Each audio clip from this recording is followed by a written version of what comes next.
Hi everybody, this is Andrew from CAE and FCE This is the second in my three-part series about learning, memorizing and using new words. It has taken me a long time to record this one because I live in the noisiest place in the world. Today is Easter Sunday and I hope it stays quiet for 5 minutes, and I'm going to run through this as fast as possible before whatever the next noise is happens. Right, so this is part 2, memorizing. In part 1, we talked about which words should you learn. If you've got an exam in 3 weeks, you can't learn 4,000 words.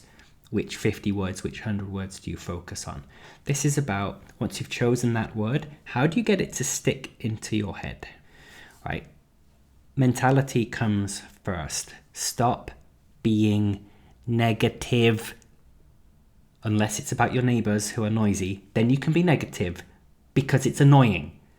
But in terms of learning a language, stop being negative.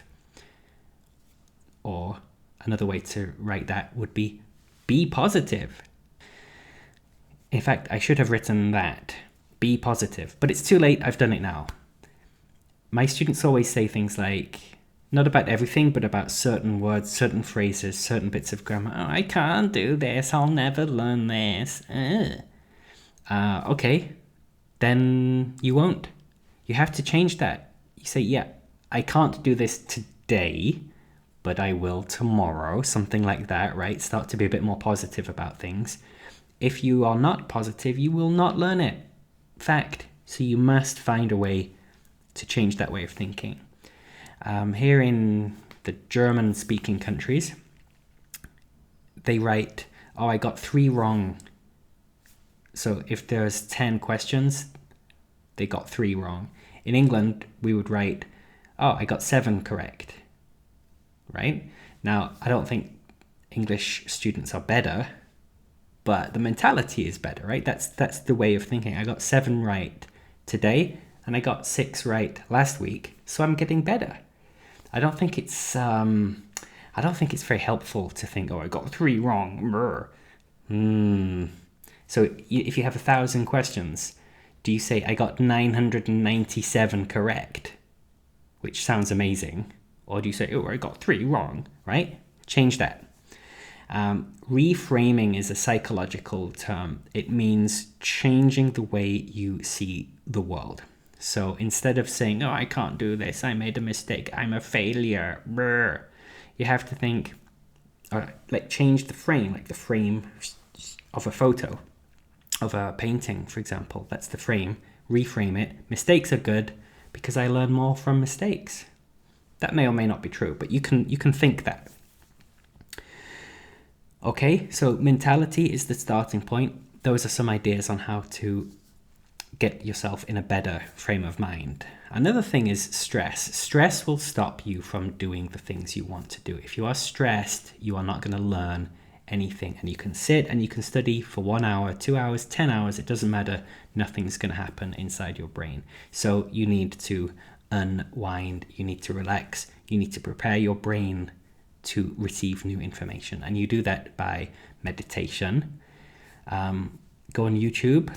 You are on YouTube now already, and just type 3-minute meditation, 10-minute meditation, whatever, and just switch off your brain, go through the process, and calm down. Bob Ross is a painter. He has this big frizzy hair, and he has this very nice soothing voice, and he says, and now we will add a happy little cloud, and it's super relaxing. Okay, watch Bob Ross for 5 minutes, you will be relaxed. Then go back to studying. Or whatever, right? I don't know what helps you to relax the best way. Those are some things that I do. What else do I do? I just don't get stressed, except when my neighbors are noisy. Oh my God. Everything else I can deal with. Focus. When you are studying English, when you are learning words, do that. My classes are full of students playing with their phone. They're on WhatsApp, sending smiley faces to their boyfriend. What is the point? You are not learning anything. I think too often, if it's an exam coming, then you forget to eat and you don't sleep properly. So use your bedroom for sleeping. Do not study in your bedroom because that's where you go to sleep, right? You don't want to mix those places. What we mean by focus is you go to one place where you study and you study there, and you go to one place where you sleep and you sleep there, and you go to one place where you flirt with girls. You don't mix it. Study at night, that's, let's say, optional. But I read recently that if you study at night, you learn better. There is some evidence that your brain overnight processes and remembers what you did later in the evening. So that may or may not work for you. Give it a try. If you don't focus, you're not going to learn anything. Don't try to do too much. 15 to 20 words over 2 days. If you try to study 400 words per day or something, yeah, forget it. You're wasting your time. Focus on 10 words. Put it into sentences, right? If you write 5 sentences per word using that new word, you might learn it. We come to repetition in a minute. But yeah, small steps. Instead of saying, I need to learn 3,000 words, you say, okay, so it will take me a year to learn that because that's 8 words a day. I can do 8 words a day. I can't do 3,000 words. Right? Another little trick to break things up, make it manageable, make it possible.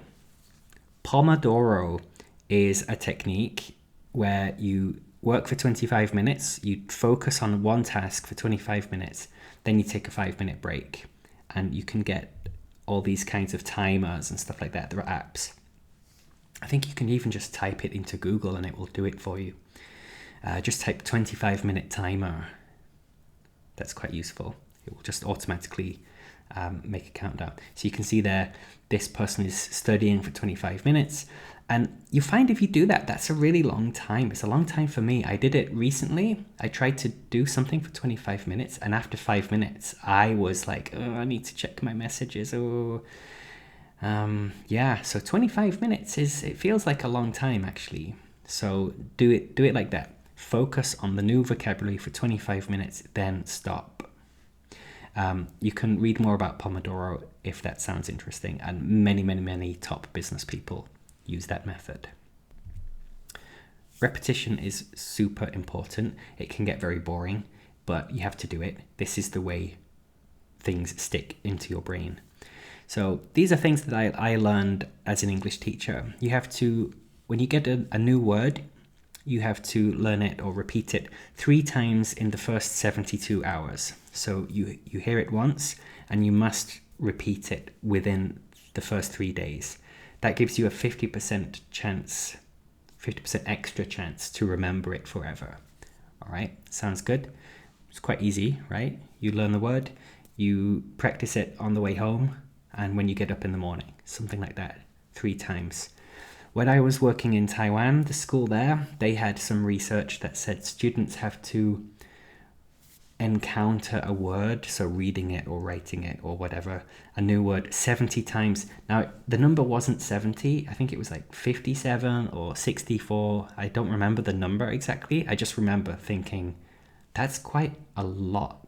And if the word is remember, yeah, well, you're going to see the word remember 70 times in your English learning career. That's not bad.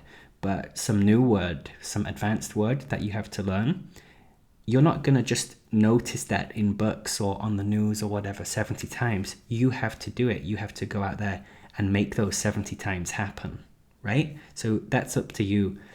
It can be boring. You can try to make it less boring, but that's something you're going to have to do whether you like it or not. One thing you can do to greatly increase your chance of remembering a new word is to engage your senses when you are learning it. So read the word on paper, say the word yourself, listen to the word on your audio CDs from the course book, and write the word down. All right, how do we do these things? The easiest thing is flashcards. Get a little business card, a little flashcard, write the word down, translation on the back if you want to, or you can do the word with an English translation on the back. That's also a good idea. There are apps that have the same thing. One of them is called Quizlet. I think that's quite good. And on Quizlet, just type that into Google, you'll find it. Many people have made their own little flashcard sets. So you could type something like, you could do a search, English Advanced Vocabulary for Sports, something like that, and you'll see a bunch of selections. And for example, if you are a German native speaker, there is already one English to German translation. So it's perfect, really good. Another one is called Close Master. Check that out, that's great fun.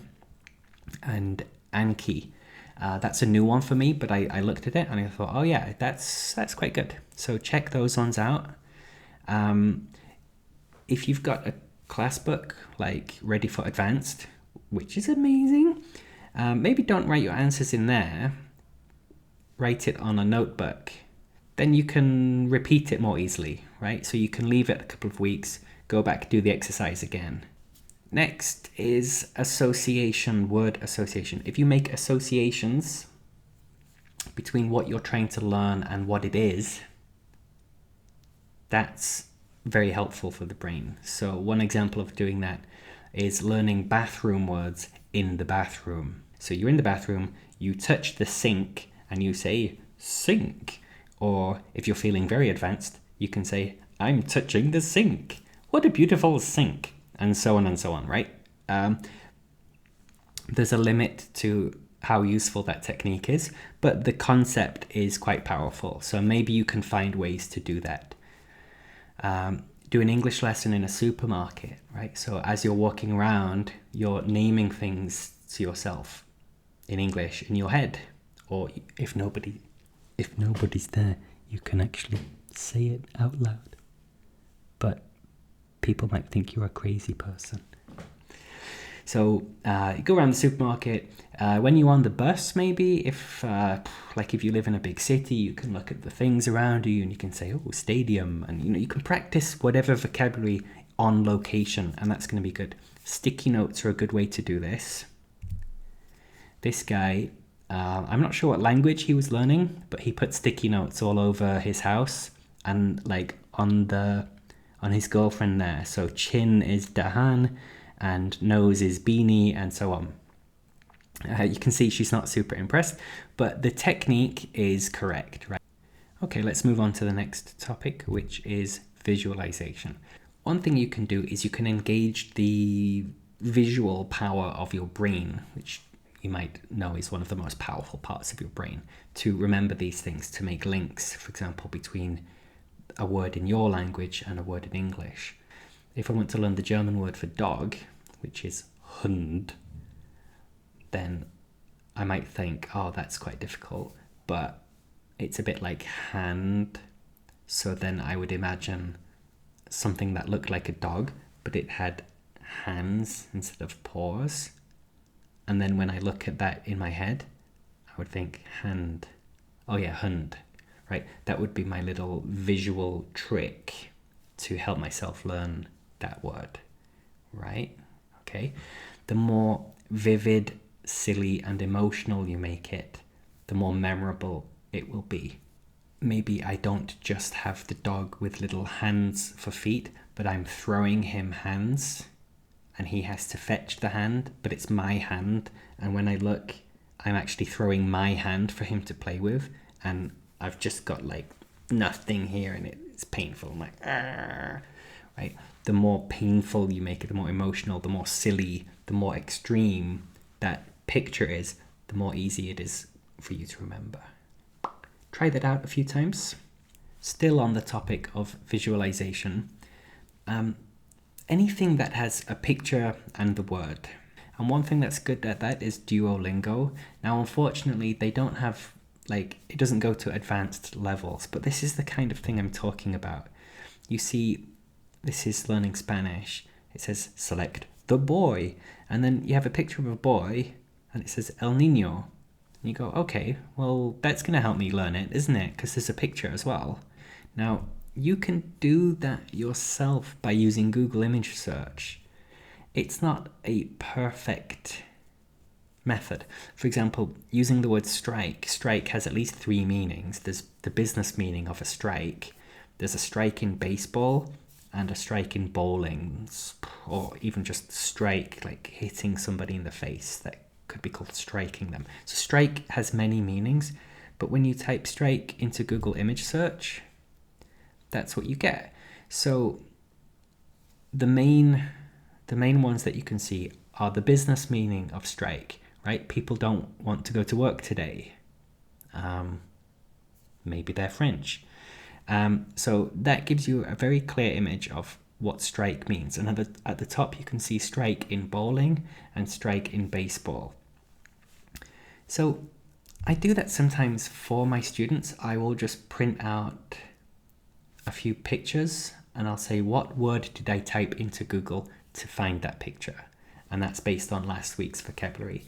But that takes a long time and I don't want to do it. So you have to do it yourself, right? That's something you can do at home. It'll take you a couple of minutes. Just be careful with the alternate meanings. Here is a website that is weird and interesting. Let's click on that. All right, what do we get here? Against. Right, I didn't expect that. Everything's in Japanese. Why is it in Japanese? What is it? I don't even know really, but I found it. And what we have up here, it says level 1. And it's got loads of levels, up to level 30 there. Let's have a quick look around level 1. So word 1 is against. That comes from this list here. I don't know why it started with against. And then we just have pictures. And those pictures aren't super helpful for using the word against, for learning the word against, but maybe it's not so bad. What about attack? Attack. Attack. That's a good picture. The lion. Is that Lion King? Attacking something. That shark has just got its mouth open. Not sure that's a good picture of attack. But I like this site because it does some of the work for you. And it's got the words listed by level. Let's skip to level 20. Yeah, you can see already. Adaptable. Ooh, it's already got a bit more complicated, right? And it says there's 1,000 words at this level. Oh yeah, look, you can get more there. Like, what's a bookie? Bookie. That was weird. Right, there's a guy with some money and there's some people. That's not a very helpful bunch of pictures.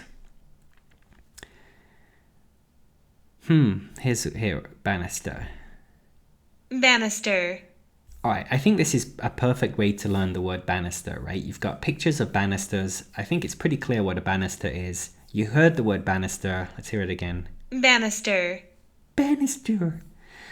We can learn it in Japanese. Maybe that's helpful as well. And then there's a definition. A banister is a rail supported by posts and fixed along the side of a staircase. The plural banisters can be used to refer to one of these rails. Here are 6 banisters. All right, I think it's good. Here's one, a jar. I think I'm going to get good pictures here. Ajar. If a door is ajar, it is slightly open. And then there are pictures of doors ajar, right? It's not bad. I think you could get a lot of value from that website, right? I don't think it's going to work for all of these words because not every word can be captured perfectly in an image. All right, let's go back. Is that the end of my presentation?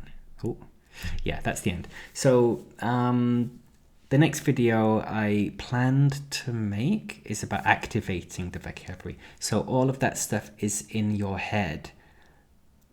Great, but the next step is to make it come out of your head, to take it from passive to active vocabulary. All right, that's it for today.